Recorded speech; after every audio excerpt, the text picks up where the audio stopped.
Dear students, today I am going to start MCQ series of chapter Relation and Function. मैं relation function की एक series start करने जा रहा हूँ मैथमेटिक्स की। तो सबसे पहला इसमें जो क्वेश्चन है वो रिलेशन का है। ये क्वेश्चन कौन सा है? ये बहुत इंपॉर्टेंट क्वेश्चन है। ये कई एग्जामों में आता रहता है। तो सबसे पहला क्या है? A relation R in a set A, एक सेट दिया हुआ A 1 2 3 is define as R equal to हमारे पास दिया हुआ है 1 1 1 2 2 2 2 3। Which of the following ordered pair in R shall be removed? कौन सा ऑर्डर्ड पेयर इसमें से रिमूव किया जाए to make it an equivalent relation? इसको इक्विवेलेंट रिलेशन बनाने के लिए तो सबसे पहले हमें इक्विवेलेंट रिलेशन की कंडीशन पता होनी चाहिए। तो इक्विवेलेंट रिलेशन की हमारे पास कितनी कंडीशंस होती हैं? 3 कंडीशंस होती हैं। तो सबसे पहली कंडीशन जो होती वो होती रिफ्लेक्सिव रिलेशन। तो यहाँ पर हम लिख लेंगे पहली कंडीशन होती है रिफ्लेक्सिव रिलेशन। Reflexive relation. तो रिफ्लेक्सिव रिलेशन में आपका क्या होता है? सबसे पहला पॉइंट ये होता है कि इफ़ ए कोई एलिमेंट हमने लिया, अब वो बिलोंग कर रहा हो ए में, अगर हमारा रिलेशन जो है ए टू ए मैपिंग हो रही है, अगर ए में बिलोंग करता है तो ए का रिलेशन जो होना चाहिए, ए का ए से सेल्फ से रिलेशन होना चाहिए, that is called reflexive relation. अब यहाँ पर जो हमारे पास है ए, जो हमारे पास कितना है 1 2 और 3, 3 एलिमेंट में हमें दिए हुए हैं। तो इसका मतलब है अगर हमने एक एक एलिमेंट करके लिया तो सबसे पहले हम एक एक एलिमेंट करके लेंगे। तो अगर हमने इसमें से बेटा पहला एलिमेंट लिया इफ़ 1 बिलोंग टू ए, क्या है 1 बिलोंग टू ए, तो 1 कामा 1 ये भी बिलोंग करना चाहिए रिलेशन में। अगर हमने 2 बिलोंग कराया रिलेशन में तो 2 कामा 2 2 कामा 2 भी बिलोंग करना चाहिए रिलेशन में। इसी तरह से अगर हमने 3 को लिया, 3 बिलोंग कर रहा है ए में, तो इसका मीन्स 3 कामा 3 भी बिलोंग करना चाहिए रिलेशन में। तो अगर ये तीनों रिलेशन बिलोंग कर रहे हैं 1 कामा 1 2 कामा 2 और 3 कामा 3, तब ये रिलेशन कैसा होगा? रिफ्लेक्सिव रिलेशन होगा। तो अब चेक कर लेते हैं हम लोग कि रिफ्लेक्सिव रिलेशन है या नहीं। तो देखिए यहाँ पर रिलेशन में हमारा क्या क्या दिया हुआ है? हमें 1 कामा 1 भी दिया हुआ है, 2 कामा 2 भी दिया हुआ है, 3 कामा 3 भी दिया हुआ। इसका मीन्स हो गया ये रिलेशन जो है रिफ्लेक्सिव रिलेशन तो है। ये तो क्लियर हो गया। अब दूसरी की बात करते हैं, और दूसरा रिलेशन कौन सा होता है? सिमेट्रिक रिलेशन होता है। तो हम सबसे पहले बात जो की थी रिफ्लेक्सिव, ये रिलेशन तो हमारा ये डन, ये तो हो गया। अब हम नेक्स्ट की रिलेशन की बात करते हैं सिमेट्रिक की। तो इसके लिए नंबर 2 की बात हम जब करेंगे, नंबर 2 जो होता है सिमेट्रिक रिलेशन होता है। तो सिमेट्रिक रिलेशन जो होता है,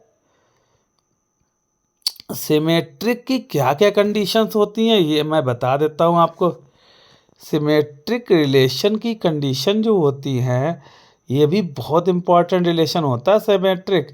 तो इसमें क्या होता है, इस रिलेशन में अगर आपने कोई भी 2 एलिमेंट ए एंड बी, कोई भी 2 एलिमेंट आपने सपोज कर लिए कि ए में बिलोंग कर रहे हैं, और ए में अगर कोई भी 2 एलिमेंट बिलोंग करते हैं, देन इफ़ अगर कंडीशन हमारी ये हुई कि अगर ए और बी ये आपस में रिलेटिव हों, ए और बी आपस में रिलेटिव हों, देन आपको ये भी प्रूव करना पड़ेगा कि इनका बी और ए भी इसी रिलेशन में बिलोंग करना चाहिए, तब ये आपकी सेकंड कंडीशन वेरीफाई होगी।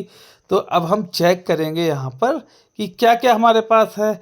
तो इसमें हम देखेंगे बेटा कि ए हमारे पास क्या गिवन है, ए हमें गिवन है,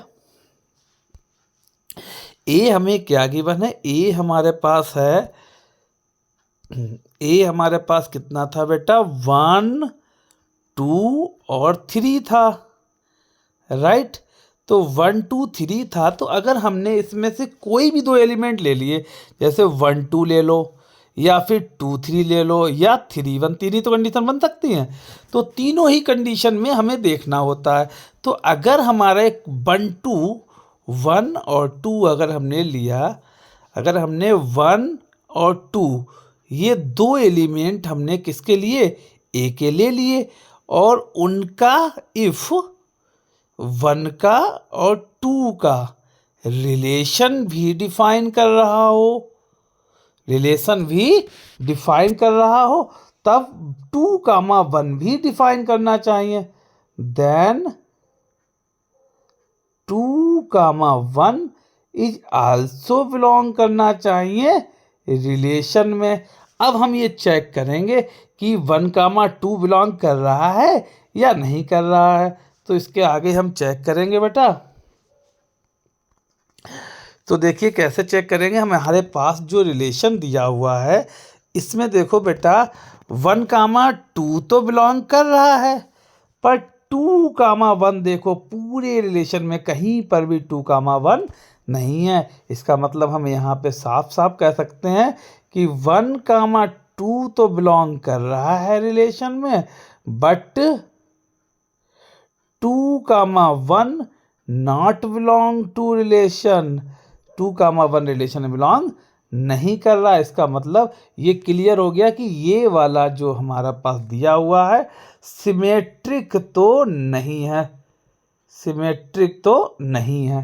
अब बात आती है किसकी, ट्रांजिटिव की। फिलहाल एक तो बात क्लियर हो गई कि अगर 1, 2 जब तक इसमें रहेगा, या अब ये तो एक बात और भी है बेटा, अगर या तो हम इसमें 1, 2 है तो 2, 1 इसमें ऐड कर दें, तब तो ये सिमेट्रिक हो जाएगा।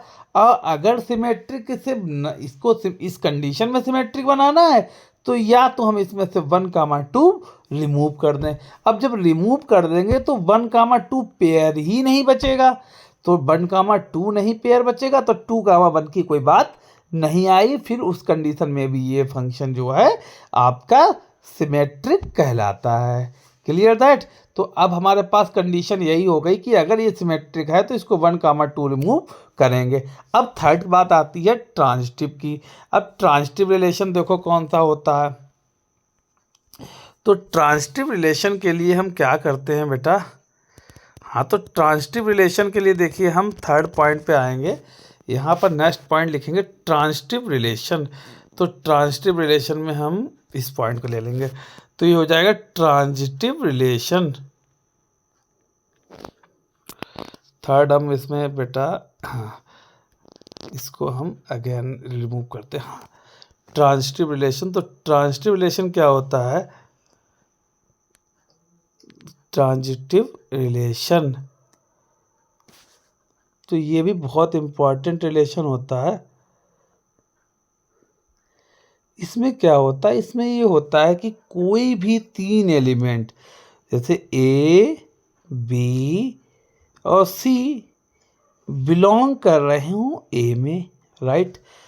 इफ़ अगर हम बात करें कि कोई भी दो एलिमेंट, हमने पहले बात किए कि रिलेशन में हो, उसके बाद दूसरे दो एलिमेंट बी कामा सी भी रिलेशन में हो, तब हमारी कंडीशन होती है कि 1, 2 और B, C होने पर ए और सी भी लास्ट में फर्स्ट ऑर्डर पेयर का फर्स्ट एलिमेंट और सेकेंड ऑर्डर पेयर का लास्ट एलिमेंट, देन हमारे पास ए और सी का भी हमारे पास क्या होना चाहिए, रिलेशन होना चाहिए। तब हम कहेंगे कि फंक्शन क्या है, ट्रांजिटिव है रिलेशन। तो इसके लिए हम क्या करेंगे, चेक करके देखते हैं। देखो हम यहाँ पर हम ये देखते हैं ना ढूंढते हैं।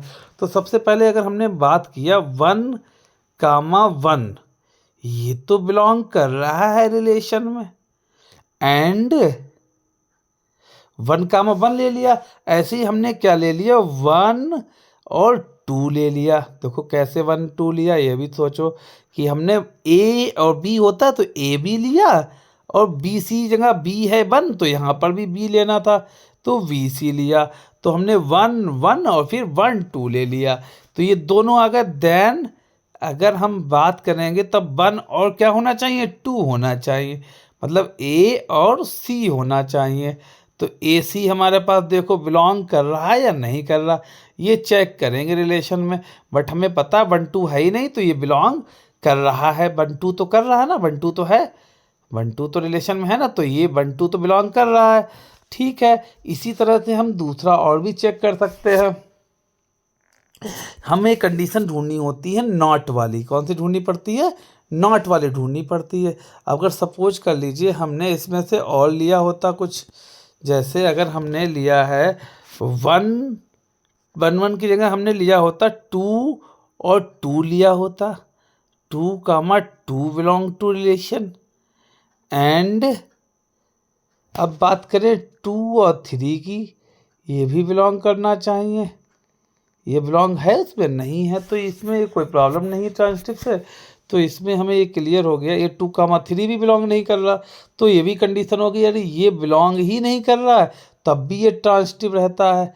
तो कंडीशन ये है बेटा कि ट्रांजिटिव के लिए ये जो हमारे पास गिवन रिलेशन है, इसमें ट्रांजिटिव की कंडीशन तो सेटिस्फाई हो रही है, सिर्फ सिमेट्रिक की कंडीशन सेटिस्फाई नहीं हो रही है। तो इस सिमेट्रिक कंडीशन सेटिस्फाई करने के लिए सिर्फ हमें यहाँ क्या करना पड़ेगा, इसको हमें 1, 2 को ही रिमूव करना पड़ेगा। यहाँ पे किसको रिमूव करना पड़ेगा, 1, 2 को रिमूव करना पड़ेगा, तभी ये रिलेशन कैसा बन जाएगा, सिमेट्रिक बन जाएगा। और सिमेट्रिक बनने के बाद तो इक्विवेलेंट रिलेशन ही बन जाएगा। तो इसमें ऑप्शन आपका कौन सा सही होने वाला है, ऑप्शन बी सही होने वाला है, 1 और 2। बहुत अच्छा क्वेश्चन था बेटा, इसी तरह से और क्वेश्चन भी लगवाएंगे, इसको नोट करिए।